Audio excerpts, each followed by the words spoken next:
అందించనుంది. ఈ 5-8 కిలోమీటర్ల పొడవైన కారిడార్లో ముంబై నుండి అహ్మదాబాద్ వరకు ప్రయాణం కేవలం 2 గంటల 7 నిమిషాల్లో పూర్తవుతుంది. ఈ మార్గంలో థానే, విరార్, వాపి, సూరత్, వడోదర వంటి నగరాలు సహా 12 స్టేషన్లు ఉంటాయి.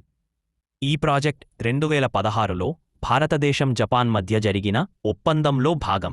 దీనిలో జపాన్ 70% ఖర్చును చౌకైన యెన్ రుణం రూపంలో అందిస్తారు. ఈ ప్రాజెక్టు వేగవంతమైన ప్రయాణానికి మార్గాన్ని అందించడమే కాకుండా ఉపాధి, పర్యాటకం, సాంకేతిక అభివృద్ధి, వాణిజ్యానికి కూడా భారీ ప్రోత్సాహాన్ని ఇస్తుంది.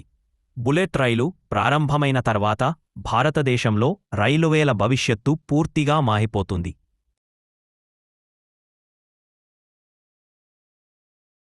Please like, share and subscribe.